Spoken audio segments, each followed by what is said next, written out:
উম, শুভ সন্ধ্যা। তোমরা সব কেমন আছো? আশা করি সকলে ভালো আছো। আর এখন ঠিক এখন ঠিক সন্ধ্যা নয়, এখন বাজে হচ্ছে রাত্রি 8টা। আর আজকেও কি বলতো, দুপুরবেলা মানে এক জায়গায়, মানে আমাদের পাশে শীতলা পুজো হয়েছিল, সেখানে ভোগ খাইয়েছিল। তো ওখানে আমরা খেতে গিয়েছিলাম বলে আজকে দুপুরে রান্না হয়নি। তো এবার সন্ধ্যায় তো রান্না করতে হবে। তো কালকে মানে আগের ভিডিওতে দেখিয়েছিলাম যে মা বিরিয়ানি হয়েছিল, মা চুনো মাছ নিয়ে এসেছিলো। যে মা বলেছিল ওই চুনো মাছটাই মানে সরু সরু করে আলু কুচিয়ে আর পেঁয়াজ দিয়ে চচ্চড়ি করবে আর ডাল করবে, রাত্রে হয়ে যাবে। আমি বললাম ঠিক আছে, তাই করবো। আর এখন দেখো আমি ভাত বসিয়ে দিয়েছি, ভাতের চাল গুলো দিচ্ছি। আর এই পাশে ডাল বসিয়ে দিয়েছি। ডাল তো চাই, মানে আমার মেয়েরা, আমার বর, এরা সব ডাল খায়। আর এদিকে দেখো আদা, তোমাদের বলেছিলাম আমি একেবারে কিনে রেখে আর মিক্সারে মিক্স করে ফ্রিজে রেখে দিই। যখন দরকার পড়ে কিছু কিছু করে, মানে যতটুকু দরকার পড়ে এই কৌটোটা করে রেখে দিই।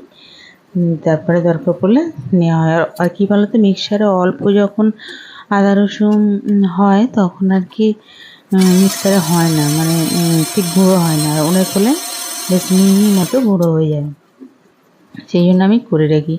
আমাদের কিন্তু শিলও আছে, যখন অল্প হয়, মানে অল্প জিরে বলো ধনে বলো এগুলো আমরা অল্পতে এতে হয় না, তাই আমরা শিলে বেটে নিই। ছোট্ট বেশ শিল আছে, আর একটা বড় শিল আছে। সেই শিলটা কী বলতো, পাশের বাড়ি একটা দিদিভাইদের বাড়িতে ভাড়া ছিল, তারা যখন চলে যায় তখন একটা বড় শিলটা আবার বহুত বড়, যেটা মানে নাড়াচাড়া করা যাবে না, এক জায়গাতেই রাখা যাবে আর কি। তো অত বড় শিল আবার ভালো নয়, উঠানো চাগানো, তো ছোটো আছে। আর দেখো ভাতটা আমার ফুটে গেছে। আর সন্ধ্যাবেলা তো অল্প চাল নিয়েছি, 1.5 ডিপের মতো নিয়েছি, তাও থেকে যাবে। সন্ধ্যে কী বলো তো, অত বেশি আমরা কেউ খাই না, রাত্রে অল্প অল্প খাই। আর রাত্রে অল্প খাওয়াই ভালো, ডাক্তাররাও বলেছে সবথেকে ভালো শুকনো খাওয়া রুটি, কিন্তু আমরা যেহেতু ভাত খাই তাই রুটি আমাদের খেয়ে হয়। রুটিটা আমরা সকালে খাই, সকালে আমাদের রুটি হবেই। আর দেখো ডালটা আমি সাদলে নিয়েছি। আর এদিকে ভাতের একটু জলটা আমি কমই দিই, কম দিলে কী বলো তো, তাড়াতাড়ি ফুটে যাবে, ফুটে গেলে আবার জল দিই, বেশ আবার ওইটা ফুটলে না তাড়াতাড়ি ভাত হয়ে যায়, আমি এইভাবেই দিই। আর দেখো ডালটা আমি চাপা দিয়েছিলাম, চাপা দিলে তাড়াতাড়ি ফুটে যায় আর কি, গ্যাস যতটা কমে আর কি, এইভাবেই আমি করি। কেন গ্যাসের যা দাম দিনে দিনে বাড়ছে, মানে কি করবে, জিনিসপত্রের যা দাম, যাতে রান্না করব গ্যাস তারও দাম, তেল দিয়ে রান্না তেলটারও যা দাম, মানে মানুষ তো আর বাঁচতে পারবে না। আর দেখো আলুগুলো আমি আলু ভাজার মতো ছোটো ছোটো করে কুচিয়ে নিচ্ছি। কী বলো তো, আমি তরকারি হলে কড়াইতে আগে কষে নিয়ে আমি প্রেশারে দিয়ে দিই, তাড়াতাড়ি হয়ে যায় আর কি। কিন্তু আজকে আর প্রেশারে দেবো না, মানে চাপা দিয়েই করে নেবো। ওই জন্য আলুগুলো খুব একটা বড় বড় মানে কুচালাম না, মানে একটু ছোট ছোট করে সরু সরু করে কুচিয়ে নিয়েছি। আর কী বলো তো, মা বলেছিলাম তোমাদের এই চুনো মাছগুলো রান্না হবে, তো চুনো মাছগুলো আর হবে না। ফ্রিজে দেখলাম যে 3টে ডিম আছে, তা মা বললো ওই ডিমগুলো ভেজে নাও কুচি কুচি করে, আর আলু ভাতে দিয়ে দাও। আমি আবার ভাবলাম যে না, আলু ভাতে আবার ডিম কুচি কুচি করে কার পাতে কী দেবে। আমি 3টে ডিম একেবারে ভেজে কুচি কুচি করে নিলাম। এই যে দেখতে পাচ্ছ তোমরাই, তেল দিয়ে ঝুড়ো ঝুড়ো করে নিয়ে, আর আলু পেঁয়াজ টমেটো দিয়ে বেশ কড়া করে একটু ঝাল দিয়ে আদা রসুন দিয়ে বেশ মাখা মাখা মতো করবো। আর ডাল তো আছেই, ওই দিয়ে ভালোই জমবে।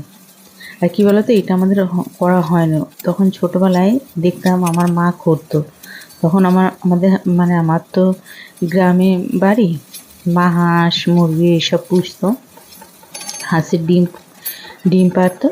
তা দেখতাম মা এভাবে ডিম ঝুড়ো ঝুড়ো করে ভেজে আর আলু দিয়ে চচ্চড়ি করতে, বেশ ভালো লাগতো। সেই পুরাতন খাবারের কথা মনে পড়ে গেল, মায়ের হাতের সেই রান্না কি স্বাদ। এখনও মনে হয় যে মায়ের, যতই আমি ভালো করি, যেন মায়ের হাতের রান্নার স্বাদই আলাদা।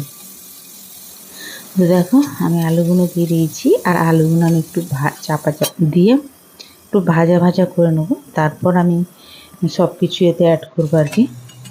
আর এদিকে তোমরা দেখলে ভাতটা হয়ে গেছে, ওদিকে দেখো হাঁড়ি আমি ফ্যান গড়িয়ে নিয়েছি, ডালও হয়ে গেছে।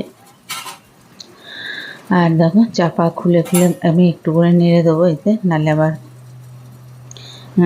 নিচে ধরে যাবে। আর যেহেতু আমি আস্তে দিয়ে রেখেছি, কেননা আমি তো প্রেশারে দেবো না, আলু এতেই সেদ্ধ হয়ে যাবে।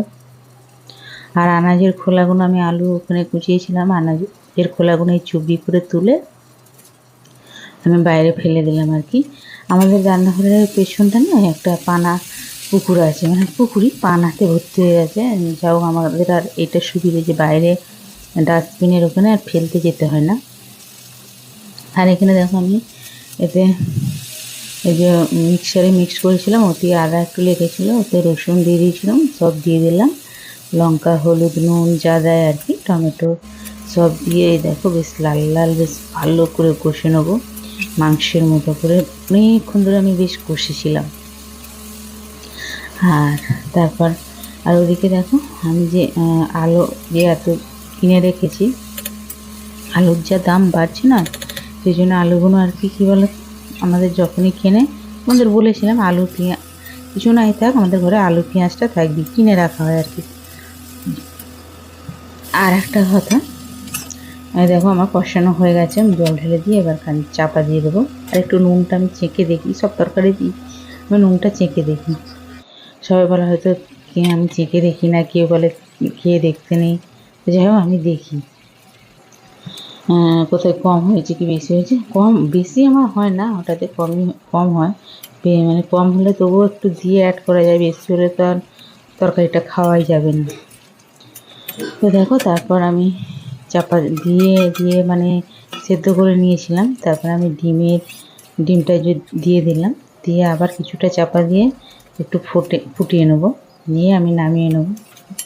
আর কী বলো তো, তোমাদের বলেছিলাম দুপুরবেলা শীতলার মায়ের ওখানে খাওয়া ছিল, তো আসার সময় আমার ডাঁটা কিনে নিয়েছি, মা বললো চুনো মাছগুলো থাক, ওই ডাঁটা দিয়ে রান্না হবে। তো দেখো আমরা রাত্রে খেতে বসে গেছি সবাই মিলে। আর যেহেতু আমি ডাল খাই না, আমি শুধু ভাত আর এই তরকারি দিয়ে এত ভালো লাগছিল কি বলবো তোমাদের। চলো ভিডিওটা এখানেই শেষ করলাম।